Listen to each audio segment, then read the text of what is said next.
Cinema অঙ্গনের একজন ব্যক্তিত্ব অনন্ত জলিল তিনি তার বক্তব্যের একটা ভিডিওতে প্রকাশ করেছেন যে নারীর পোশাকই হচ্ছে ধর্ষণ হওয়ার একটি অন্যতম কারণ। তো তার এই বক্তব্যের আপনি কি মন্তব্য প্রকাশ করবেন?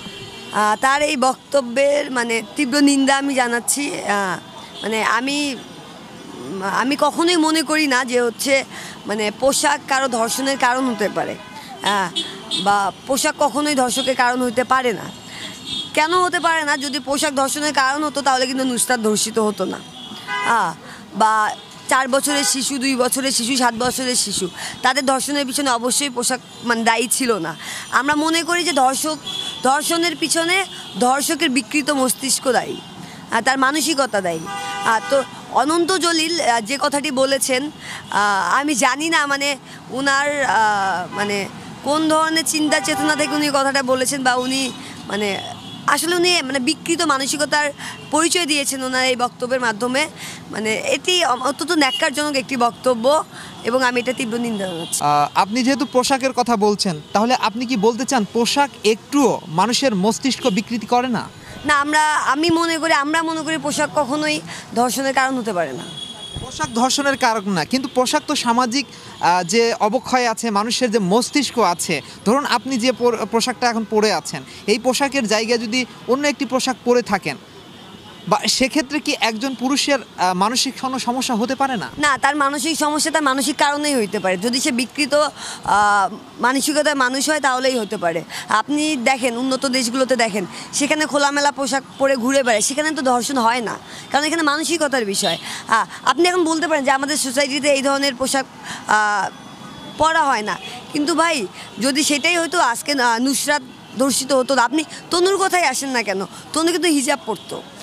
আপনারা বারবার অনেকেই বারবার বলার চেষ্টা করতেছেন যে কোনো না কোনোভাবে পোশাক হচ্ছে ধর্ষককে উস্কিয়ে দিচ্ছে।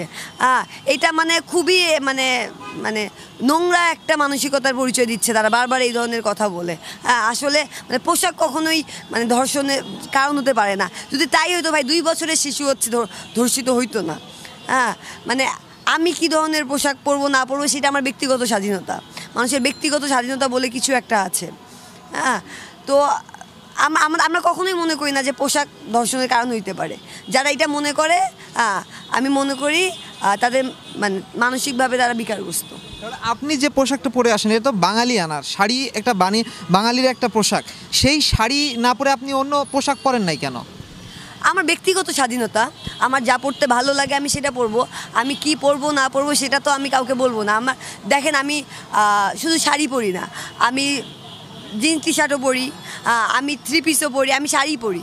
আমার যেটা যখন ভালো লাগে আমি সেটা পরি। পোশাক হচ্ছে আমার ব্যক্তিগত স্বাধীনতা। পোশাকের কোনো পার্সেন্টেজ এখানে আপনি পোশাকের কোনো পার্সেন্টেজ নাই। এই যে সম্প্রতি আপনারা আবার কথা বলছেন যে ভিপি নূরের বিষয়ে আপনাদের কি মতবাদ, বা আপনারা কি অনুভূতি প্রকাশ করছেন? ওই ঘটনায় যিনি ধর্ষণের শিকার যে নারী, যে শিক্ষার্থী, উনি অনশনে বসেছেন, আপনারা জানেন, শহীদ মিনারে। আমরা বাংলাদেশ ছাত্র ইউনিয়নের পক্ষ থেকে সেখানে গিয়ে তার সঙ্গে সংহতি জানিয়েছি এবং আমরা কিন্তু প্রেস বিজ্ঞপ্তি দিয়েছি এই ঘটনা তীব্র নিন্দা জানিয়ে। দেখেন, আমরা কিন্তু শুধুমাত্র সেই এমসি কলেজের ঘটনা বা নোয়াখালীর ঘটনার সেই ধর্ষণের বিরুদ্ধে কিন্তু আমরা এখানে দাঁড়াইনি। আমরা কিন্তু দাবি করছি যে সারা বাংলাদেশে ঘটে যাওয়া সকল ধর্ষণের বিরুদ্ধে, সকল ধর্ষণের ঘটনার বিচার কিন্তু আমরা চাচ্ছি। আমরা কিন্তু স্পেসিফিক সেই এমসি কলেজ কিংবা নোয়াখালী ঘটনার বিচার চাচ্ছি না। তো আমরা কিন্তু সকল ধর্ষণের বা সকল ধরনের নারী নিপীড়নের, নারীর প্রতি সহিংসতার বিচার চাচ্ছি। শুধুমাত্র যে আইনের যে বিষয়টি আছে, আপনারা কি সামাজিকভাবে মানুষের মনুষ্যত্বকে জাগ্রত করার জন্য, মানুষের বিবেককে জাগ্রত করার জন্য কাজ করছেন কিনা? আমরা মনে করি যে হচ্ছে শুধুমাত্র আইন করলে বা আইনের প্রয়োগ করলে ধর্ষণ বন্ধ করা সম্ভব না। সেই সাথে আমরা মনে করি যে হচ্ছে আমাদের যে নৈতিক শিক্ষা, সেই নৈতিক শিক্ষায় শিক্ষিত হওয়া উচিত। আমরা কিন্তু দাবি করছি, আমাদের যে 9 দফা দাবি দেওয়া হয়েছে সেখানে কিন্তু আমরা দাবি করেছি যে পাঠ্যপুস্তকে আমাদের যে সেক্স এডুকেশন সেটি কিন্তু অন্তর্ভুক্ত করতে হবে। সেই সাথে আমরা কিন্তু বারবার বলছি যে আমাদের সন্তানদেরকে ছোটোবেলা থেকে নৈতিক শিক্ষায় শিক্ষিত করা উচিত, আমাদের সামাজিক সচেতনতা বৃদ্ধি করা উচিত।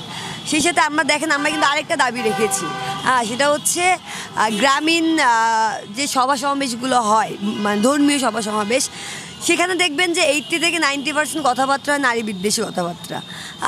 এবং এইটাও কিন্তু কোনো না কোনোভাবেই ধর্ষণের পিছনে মদত দিচ্ছে।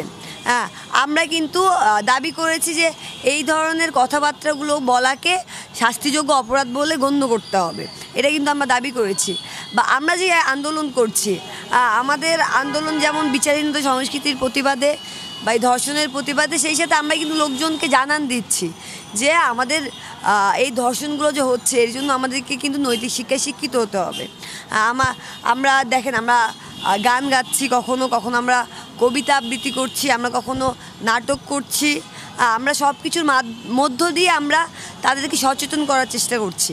আমরা কিন্তু যেই সাথে ধর্ষণের বিচার চাচ্ছি, আমরা এই বিচারহীনতা সংস্কৃতি বন্ধ করার কথা বলছি, আমরা স্বরাষ্ট্রমন্ত্রীকে অপসারণ করার কথা বলছি, সেই সাথে কিন্তু আমরা এই সোশ্যাল অ্যাওয়ারনেসগুলো গড়ে তুলছি, আমরা সেই মেসেজগুলো দিচ্ছি সমাজকে।